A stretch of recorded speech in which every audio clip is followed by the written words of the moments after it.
We're almost into July. June's just around the corner, and you know what that means. We're inching into the Fold territory. So I love the Fold 6, but it does have some frustrating limitations, like the fact that it's really not been much upgraded over the last few years. So most people are looking forward to the Z Fold 7 because it looks like it's going to be a lot better in almost every way, except for the fact that there's question marks around the S Pen because it looks like they might take that away, or at least take it away in the conventional sense that we've been using it and maybe change it to something else. I'm not sure. That's all speculation at this point. But what's not speculation, well, I mean, it's tighter speculation, right? We're looking at probably around July. That's how it's been. That's how it was last year. And I'm looking forward to the changes that we're expecting, which it should be thinner, should be bigger, should be better, should be faster, more powerful, and hopefully some improvements across the board in the IP protection, speakers, hopefully charging, vapor chamber. There's a lot of stuff out there that are pointing towards a significantly better phone. And most importantly, better cameras. Like, we should be getting better cameras, and the word on the street for the while has been that we're going to get a 200 megapixel camera like we have with the S25 Ultra, like we have with the S25 Edge. I think that's part of Samsung's plan right now, is to try and take advantage of that and use that big numbered camera that they have to try and use it as a selling point. I mean, certainly it would be a massively bigger camera than any other foldable out there on the market, at least that I know of. So I'm excited about it for quite a few reasons. I like folding phones. I really like my Z Fold 6. I've enjoyed it quite a bit ever since I got it last year. And every year it's a little bit thinner, a little bit lighter, a little bit smaller bezels, all that stuff. And this should be a big leap. And if you saw the Z Fold SE last year, it didn't come out in the US, came out in China, came out in Korea. They did just that.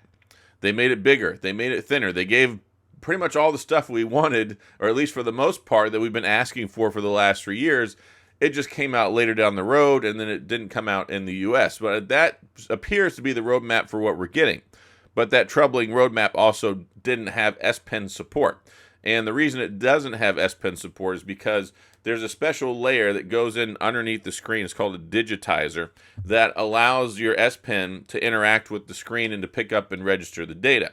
Well, they had to take that out, or at least they told us they had to take that out so that they could make the screen more thin and make the phone thinner. So that's why we kind of think that it's going to go away with the Z Fold 7. There's kind of some stuff that's backing that up. However, will we get some sort of different S Pen that maybe has other features that don't rely on the digitizer? I hope so. I don't see a world where the Z Fold can exist and not have an S Pen, right? But as of right now, we don't know. And it's just not looking that great. I made a video about this the other day. It's concerning to me because the reason I love the Samsung Galaxy Z Fold phone so much is because of the S Pen. And it's funny because I don't use the S Pen so much with my Ultra. It's just narrow. Like I've got bad writing, all that stuff. Like I don't really use it that much with my Ultra series phone. But with the Fold, if my phone is open, I'm using it. And I've been hoping for years they would add the functionality of the front screen because I just keep using it as I go back and forth between the screens. But I don't believe in having a phone that's this big, basically a tablet in your pocket, and not having some sort of writing utensil instrument.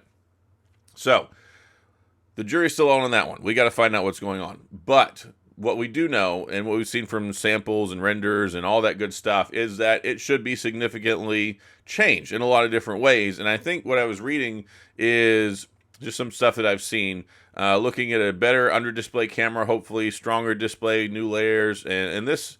There's a lot of different people online that leak all this stuff, but it should hopefully have a better crease and lots of other nice features we've been asking for. So this could be, the Z Fold 7 could be what we had hoped we would have got with the Z Fold 6, and finally changes stuff significantly and kind of regains that title, that throne piece whenever it comes to foldable phones as being the best. At least when people look at it objectively across the board. I have people that are like, well, the Oppo Find, okay, yeah, yes, Oppo Find N5 is an amazing folding phone. I love mine. I have one. It's great. Big battery, fast charging, beautiful screen, good cameras, all that stuff. But it doesn't have the same level of software baked in, doesn't have as good multitasking, and it doesn't have the S Pen. Now, I think you can get some sort of a stylus type instrument for it over in China, but not in the US.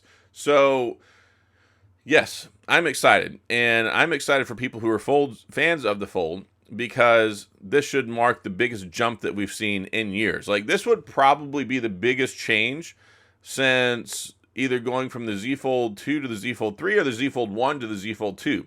If you remember when the Z Fold 1 came out, it didn't have an S Pen, and it had a very small screen on the front, and there were just fundamental issues kind of with the hinge and things like that.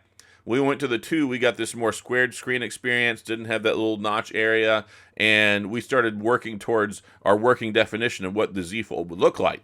Z Fold 3, we got the S Pen, and ever since then, it's just kind of been a little bit of the same old, same old, same old. And it's cool if you do that maybe for 2 years, right? Like, we don't expect you to reinvent the wheel every single year. Okay, let me walk that back. Yes, we do expect them to change every single year. Is it realistic to expect them to change everything every single year? Maybe not so much. So I kind of realistically look at it, okay, kind of like the way Apple used to do things with their S-series models. Like, okay, you get a new body design. Next year, you get a new camera. You get some sensor upgrades, maybe a little new fancy thing or something like that. But when it comes to these other phones, it's a lot harder to reinvent the wheel when you have a folding phone. There's a lot of stuff. You got to make sure it's going to work. The screen's not going to break. Battery's not going to blow up. Like, all sorts of crazy things. So I give them a little bit more leeway. But when you go Z Fold 3, Z Fold 4, Z Fold 5, Z Fold 6, and basically it's the same phone, that kind of turns people off. And that probably led to the terrible sales for the Z Fold 6. At least my understanding is the sales were not very good. So I love the Z Fold 6. It's the best one they've ever made. But it could be better, and it should be better. And that's what we should be getting with the Z Fold 7. And, of course, we might get a Z Fold FE as well. There's rumors about a Z Flip FE, and I think that's important. And Motorola's done this really well with their flip phones. They have a stratification, a $699, a $999, a $1299. With Samsung, we have a $1899. That's it. So if they could come out and give us like maybe a $1399, $1299 FE version that people could pick up, maybe still built on this platform, maybe it looks like this, not too many changes, but I think that would be good for the market, especially here in the US. I think it would be good competitively for Samsung, and I think it would be good for people who don't want to spend $18.99 on a phone, or they don't want to buy one a year old that's got, refurbished, open box, they bought it on clearance, you got it on eBay with a warranty. A lot of people like to just get a brand new one, but don't want to pay a ton of money. And granted, yes, $12.99 would still be a ton of money, but at least it would be new, and it wouldn't be used, and it wouldn't be whatever. So I think there's a place for some cheaper foldable phones here in the US, and hopefully Samsung will start to explore that with their foldable phone prowess. They created the first commercial mainstream foldable phone, and they made the first couple of ones, especially here in the United States, before we got anything else, before we got the OnePlus Open, before we got the Pixel Fold. It was just these guys. So I think that they're the best positioned ones to do it. I'm excited to see what we get with the Z Fold 7 with the asterisk for the S Pen, because if it shows up and there is no S Pen whatsoever, it's going to be a bad day. And I will definitely reflect on that in a video. But if they have some sort of instrument, some sort of way to use an S Pen, a stylus, whatever, then I think it's okay. But yes, I think it is nice to make thinner, lighter, bigger screen, all that great stuff, newer cameras. Keep the S Pen, at least in some way, shape, or form. I think it's essential when it comes to a folding phone. But anyway, that's all I've got. I just wanted to share that with y'all. Of course, like I said, we're right on the cusp of June. Today is Memorial Day. So I hesitate to say Happy Memorial Day, because we're remembering people who have served, who've died in line of service, things like that. It's not like Veterans Day.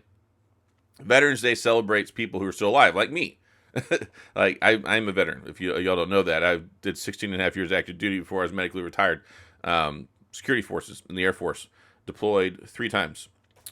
Yeah, that's what Veterans Day is for. People who are still alive, people who have since passed and died in line of service and things like that, people who gave the ultimate sacrifice for our country. Is Memorial Day. It's not a barbecue holiday. It's not a day to go buy a new mattress. I mean, of course you can do those things, right? It's great that, I guess, people capitalize and they make it where you can save money on these days, but just keep that in the back of your mind, and, be thankful for the service of those who come before us, who helped make our country so great, and who have paid the ultimate sacrifice and who are no longer with us.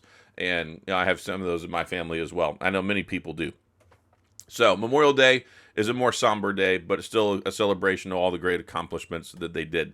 So happy Memorial Day, for lack of better terms, and If you got any questions, comments, gripes, concerns, complaints, all that stuff, please, of course, go to the comments section. I'll do my best to get back with you. If you enjoyed the video, please hit the like and the subscribe button and the little notification bell if you want updates when new videos come out. And as always, thanks for being here. I appreciate you watching.